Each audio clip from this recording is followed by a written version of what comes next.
दोस्तों आपको एक रियल इंसिडेंट सुनाता हूं। One of my friend gave UPSC interview और इंटरव्यू में उनसे कुछ सवाल पूछे गए। एक सवाल था जो बहुत ही सरल था, but he was unable to answer that question and the question was what is the difference between constitution and constitutionalism. अब ये बहुत ही छोटा कॉन्सेप्ट है और देखा गया है कि बच्चे काफी सालों तक तैयारी करते हैं बट छोटे छोटे कॉन्सेप्ट्स रह जाते हैं, उनके दिमाग में क्लियर नहीं हो पाते हैं। And that is the reason why we have brought this series Indian polity through mind maps. हम माइंड मैप्स के थ्रू आपके इंडियन पॉलिटी के सारे कॉन्सेप्ट्स क्लियर कर देंगे। तो दोस्तों चालू करते हैं। आज का जो टॉपिक है that is the difference between constitution and constitutionalism. Before we start दोस्तों, अगर आप यूपीएससी की प्रिपरेशन चालू करना चाहते हैं और आपको कोई भी डाउट है तो you can come and avail our free mentorship. And free mentorship के लिए फॉर्म आप भर सकते हैं डिस्क्रिप्शन में दिए गए लिंक के ऊपर से। Now let us start our series. अब देखिए ध्यान से, दिए कॉन्स्टिट्यूशन कॉन्स्टिट्यूशनलिज्म बहुत ही सरल कॉन्सेप्ट है, कई बार आपने सुना होगा, बट दोनों के बीच में डिफरेंस क्या है। Constitution is a legal document, whereas constitutionalism is political, ethical doctrine. Legal document constitution को क्यों बोला गया है? Because recognitions जो दिए हैं, आपकी गवर्नमेंट को जो रिकॉग्निशन दिया हुआ है, फंडामेंटल राइट्स को जो रिकॉग्निशन दिया गया है, ये सब लीगल रिकॉग्निशन है। And these legal recognitions has been given by the constitution. दोस्तों सोच के देखिए कि ये लीगल रिकॉग्निशन कहां से आया। Because of the sanctity of the constitution, or the sanctity of the constitution is because it was made by the constituent assembly, and the constituent assembly of India was made up of popular leaders, those same popular leaders who were the leaders of the masses during the Indian struggle movement. So एक विश्वास, एक trust, एक believe उन leaders पे वहां से आ रहा है, बहुत पहले से आ रहा है। और जब उन्होंने कोई कॉन्स्टिट्यूशन बनाया है with all the aspirations of the Indian people in mind, then that constitution have the sanctity. And जो recognition मिला है, fundamental rights को recognition मिला हो, establishment of government को recognition मिला हो, ये recognition बहुत high है। It is legal in nature. इसके खिलाफ कोई बोलता नहीं है। आप ध्यान से देखिए दोस्तों, अगर आपका फंडामेंटल राइट का ब्रीच होता है तो there are remedies which are given. क्यों कोई आपके फंडामेंटल राइट को ब्रीच नहीं कर सकता है, including the state, because of the protections which are given to you. और ये प्रोटेक्शन कब आएंगे? प्रोटेक्शन दोस्तों तब ही आएंगे जब पूरा का पूरा संविधान एक लीगल डॉक्यूमेंट हो, जब ऐसी कोई भी अथॉरिटी जो आपके फंडामेंटल राइट को ब्रीच करे उसको कोर्ट अपनी पावर से रोक दे। And that is the reason why it is called as the legal document. I hope you are getting this.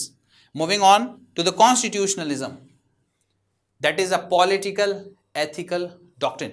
दोस्तों बहुत ध्यान से समझने की कोशिश करिए कॉन्स्टिट्यूशनलिज्म को। Constitutionalism is all about limited government.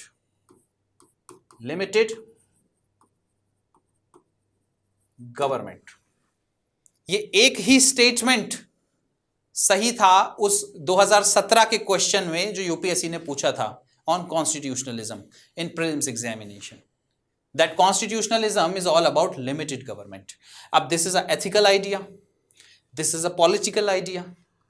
अब ध्यान से देखिए, जब आपकी गवर्नमेंट स्टैब्लिश हो जाती है, because the constitution also establishes the government, it is a legal document which gives the right, it is the foundational law of the land, it gives the sanctity to your rights, it gives the sanctity to the government, established government.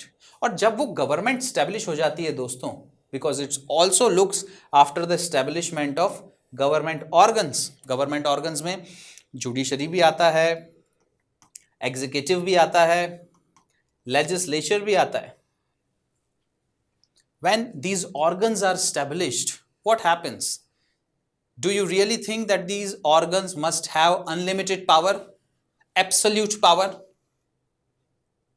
क्या होगा अगर government के पास absolute power होगी? तो absolute power की वजह से आपके फंडामेंटल राइट्स हमेशा ब्रीच होते रहेंगे। आप अपनी सिविल लिबर्टीज को कभी एंजॉय कर ही नहीं पाएंगे, किसी भी तरह की फ्रीडम नहीं रह जाएगी। Freedom of speech, expression, movement, association सब गायब हो सकता है. And that is the reason why the power of the state has to be limited. The organization of the state or the establishment of the state is one thing, but at the same time, this power needs to be restricted. So restraints on the state power is called as constitutionalism, and that is the reason why we call it limited government.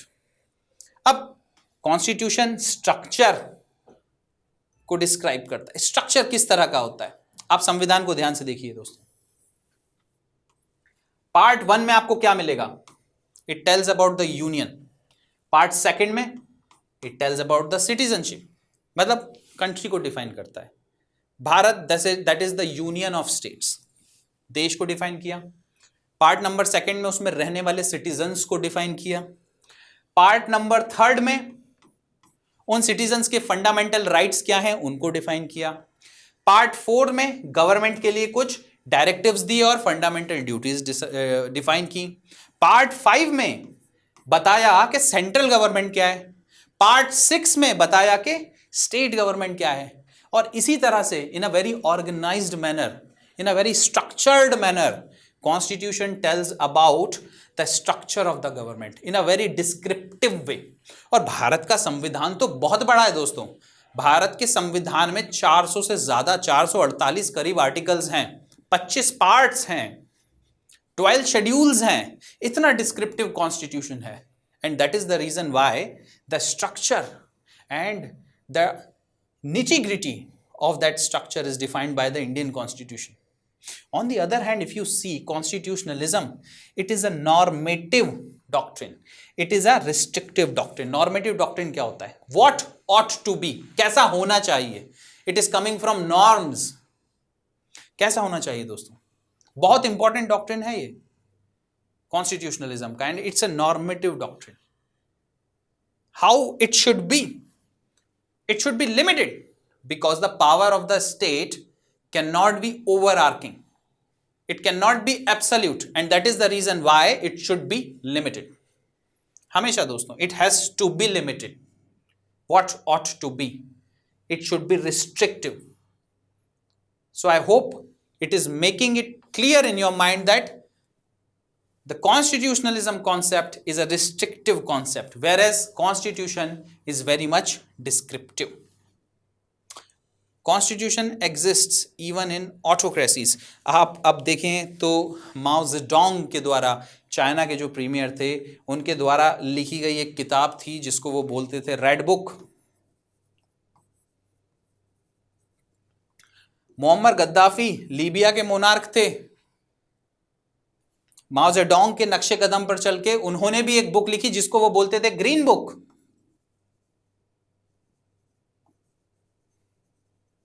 इनके political ideas लिखे हुए थे, political philosophy लिखी हुई थी, बहुत ही सरल शब्दों में लिखी गई थी. इसका सर्कुलेशन इनकी कंट्री में ही नहीं, कंट्री से बाहर भी कई जगह पर हुआ. और एक तरह से इसको देश का संविधान भी मान लिया कई लोगों ने. बट एक्चुअली में आपको लगता है क्या ये संविधान एक ऐसा संविधान है which has the legal sanctity, the spiritual sanctity और द एथिकल सैंक्टिटी और the backing of the people? ये तो डिक्टेटर द्वारा बनाए गए थे. And that is the reason why constitutionalism is very important. एक ऑटोक्रेटिक गवर्नमेंट और एक ऑटोक्रेटिक स्टेट के अंदर भी कॉन्स्टिट्यूशन हो सकता है, बट कॉन्स्टिट्यूशनलिज्म नहीं हो सकता. कॉन्स्टिट्यूशनलिज्म का मतलब होता है लिमिटेड गवर्नमेंट. और लिमिटेड गवर्नमेंट कैसे किसी ऑटोक्रेटिक स्टेट में हो सकती है? कैसे कोई मोनार्क एक्सेप्ट करेगा the concept of limited government? Because they want absolute power. So दोस्तों, constitutionalism can not exist alone and it requires constitutional foundation. There has to be a constitution, there has to be several rights. अब मैं आपको बताता हूं कि जो constitutionalism है, जो लिमिटेड गवर्नमेंट है, लिमिटेड गवर्नमेंट का कॉन्सेप्ट है, ये कहां से आता है, कैसे प्रूव होता है, कैसे गवर्नमेंट लिमिट हो रही है? गवर्नमेंट लिमिट हो रही है फंडामेंटल राइट से, गवर्नमेंट लिमिट हो रही है रूल ऑफ लॉ से. अगर आपके पास फंडामेंटल राइट्स हैं और स्टेट उनको इन्फ्रिंज नहीं कर सकता है, तो don't you think it is the limitation on the power of the state? अगर रूल ऑफ लॉ का कॉन्सेप्ट चलता है और रूल ऑफ मैन का नहीं चलता है, what happens in monarchies, what happens in autocracies? Rule of man is more important than rule of law. And that is the reason, friends, rule of law is something which works here, not the rule of man.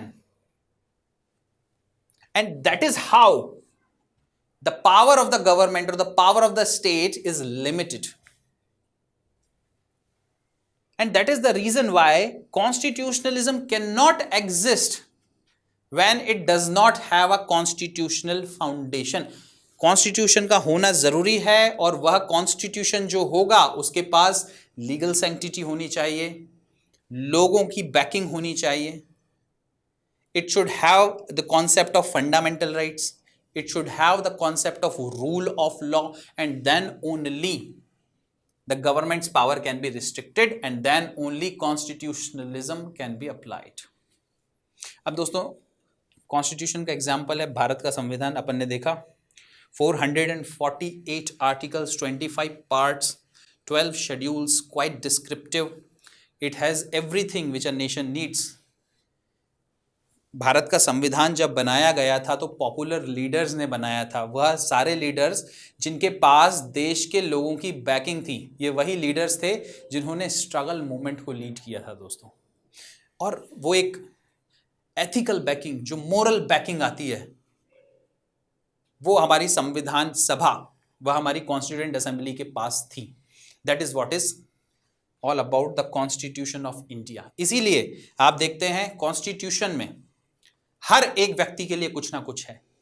आपके rights defined हैं. Equality का right है, liberty है, freedom है, religion की liberty है, minorities के लिए राइट्स दिए हुए हैं. आप अपनी कल्चरल माइनॉरिटी को, लिंग्विस्टिक माइनॉरिटी को, even for that matter religious minority को प्रोटेक्ट कर सकते हैं. एजुकेशनल इंस्टीट्यूट्स खोल सकते हैं. काफ़ी कुछ हो सकता है. Everything is covered in the Indian constitution which is required for a dignified life. whereas if you see constitutionalism, it talks about the basic structure, it talks about the judicial review.